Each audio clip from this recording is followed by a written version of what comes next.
Hello guys, good morning. তোমরা সবাই কেমন আছো? আমি কিন্তু খুব ভালো আছি। দেখো, আজকে কিন্তু আরেকটা নতুন ভিডিও নিয়ে চলে এসেছি। আর আজকে কিন্তু কাপড় কাচা, ঘর পোছা, ঘর ঝাড় দেওয়া সেই ভিডিওটা না সম্পূর্ণ একটু আলাদা ভিডিও। আজকে হলো রেসিপি ভিডিও। কি রেসিপি জানো তো? আজকে করব খাসির মাংস। আমি আগের ভিডিওতে বলেছি না, আমাদের ঘরের কিন্তু সবারই শরীর খারাপ, কার মুখে কিন্তু কোনো রুচি নাই জানো তো।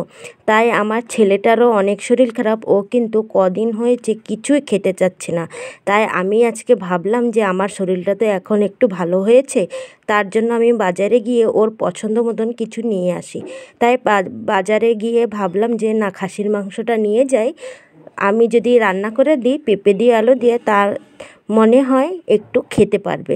অনেক দিনই তো খায় না, ওর অনেক রোগা হয়ে গিয়েছে জানো তো। তারই জন্য আজকে কিন্তু অনেক সাদা, অনেক সিম্পলভাবে কিন্তু আজকে আমি মটনের তরকারিটা রান্না করব। দেখো বন্ধুরা, আলু কিন্তু ভাজতে গেলে ফাটে, তাই না? তারই জন্য আমি কিন্তু না ফাটার জন্য আগে কিন্তু তেলের ভিতরে দিয়ে দিয়েছি হলুদ, তারপরে কিন্তু আলুটা কিন্তু আমি ভেজে নেব।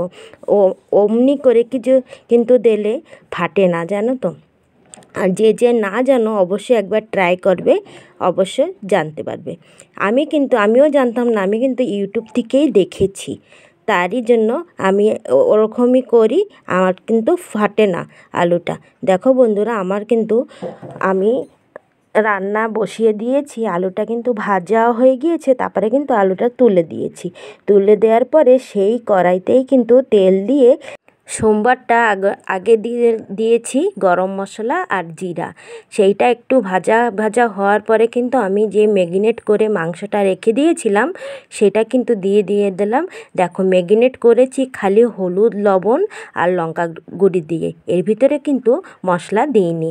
এরপরে এইটা একটু ভাজা ভাজা করে তারপরে কিন্তু মশলাটা দেব। আর মশলাটা আজকে আমি সম্পূর্ণ হাতে বেটেছি, কোনো গুঁড়ো মশলা কিন্তু এখানে আমি ইউজ করব না। কারণ হাতে বাটার মশলার তরকারি কিন্তু আলাদাই টেস্ট হয়, তাই না? আর ওরে আমি সম্পূর্ণ সব ভালোটাই খেতে দিই, কারণ আমার যতই কষ্ট হোক আমি ভালোটাই দিই। কারণ দেখো, ওর জ্বর হয়েছে, এখন যদি আজে বাজে কোনো খাবার দিই না, সেটা ভালো না। যেইটা দিয়ে একটু প্রোটিন পাওয়া যাবে সেইটা দিলে কিন্তু ভালো। আর সবারই বাচ্চার উপরে সবার মারই কিন্তু ধ্যান থাকে, ঠিক আছে? দেখো বন্ধুরা, আমি কিন্তু রান্না করতে করতে তেল কিন্তু ছিটে আমার মুখে পড়েছে, আর এত জ্বালা পোড়া করছে। তারপরে আমাদের ঘরের একটা গাছ ছিল অ্যালোভেরা, সেইটা নিয়ে কিন্তু ডলছি। দেখো, আমি কিন্তু ঢেকে দিয়েছিলাম, তারপরে উঠিয়ে দিয়েছি। মাংসটা কিন্তু কষাটা আধা আধি হয়েই গিয়েছে, আর একটু কিন্তু কষা হবে।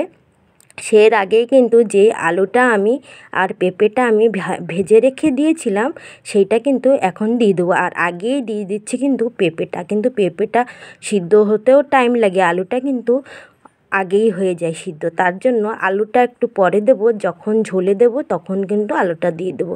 আর এখনই পেঁপেটা দিয়ে দিচ্ছি। আর কিন্তু একটু সিদ্ধ খাবে, তার জন্য কিন্তু ভাতের ভিতরেও একটু পেঁপে দিয়ে দিলাম, আর মাংসটার ভিতরেও কিন্তু পেঁপে দিয়ে দিলাম। আর পেঁপেটার ভিতরে অনেক পুষ্টি থাকে জানো তো। ওইটা কিন্তু ডেলি যদি খেতে পারো না, অনেক ভালো, অনেক প্রোটিন মিলবে। তারই জন্য দেখো, আমি পেঁপে দিয়ে আলু দিয়ে আজকে সম্পূর্ণ তরকারিটা করব। আর অনেক ভালো খেয়েছিল জানো তো, আমার ছেলে অনেক ভালো খেয়েছিল। আর এখন আমার ছেলেটার শরীরটা ভালো আছে, অতবি খারাপ না। এখন শরীরটা একটু ভালো আছে। দেখো বন্ধুরা, তোমাদের সাথে কথা বলতে বলতে কিন্তু আমার মাংসটা পুরা কষা কষা হয়ে গিয়েছে। এখন আমি এর ভিতরে দিয়ে দেবো জল। দেখো, জলটা কিন্তু দিয়ে আবার কিন্তু 15 মিনিট হতে দেব। ঢাকা দিয়ে আজকের কিন্তু তরকারিটা আমি রান্না করব। আর আমি কিন্তু প্রেশার কুকার এটা ইউজ করি না, ওইটা দিলে অনেক জলদি হয়ে যায়, কিন্তু আমি অত জলদি দরকার নাই। আমি একটু কষিয়ে ঢেকে রান্না করব, ওইটা কিন্তু আরও বেশি ভালো লাগে। দেখো বন্ধুরা, জলটা দিয়ে দিয়েছি। এখন কিন্তু যেই ভেজে রেখেছিলাম না আলুগুলো, সেইটা কিন্তু এখন তরকারির ভিতরে, মাংসের ভিতরে দিয়ে দেবো। এখন ঢাকা দিয়ে দেবো 15 মিনিটের মতন, পুরো কম আগুনে।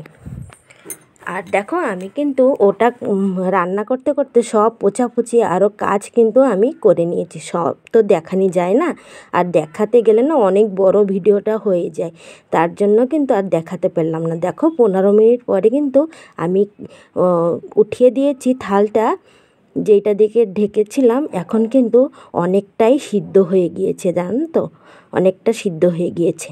দেখো দেখো এখন কিন্তু হয়ে গিয়েছে। তারপরে কিন্তু আবার ঢাকা দিয়েছিলাম, তারপরে আবার 15 মিনিট পরে আবার ঢাকাটা খুলে এখন হয়ে হয়ে গেছে। তরকারিটা সিদ্ধও হয়ে গেছে, পেঁপেটাও সিদ্ধ হয়ে গেছে। এখন গরম মশলা হাতে বেটেছি, সেইটা কিন্তু দিয়ে দিয়েছি। তারপরে দিয়ে দেবো হলো ঘরের ঘি। জানো তো আমাদের এইখানে একটা বাজারে দোকান আছে, ওইখানে পুরো অরিজিনাল ঘি পাওয়া যায়।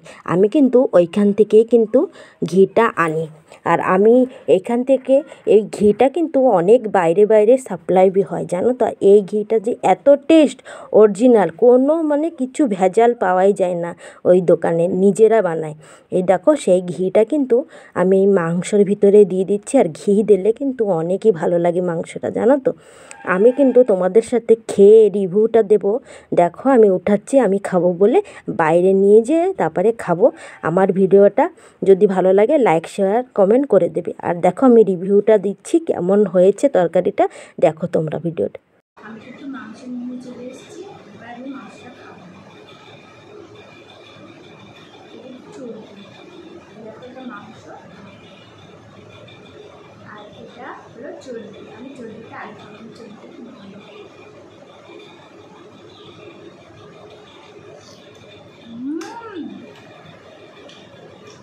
দারুণ টেস্ট। এখানে এইটুকু। ভালো লাগলে লাইক কমেন্ট শেয়ার করবে। বাই।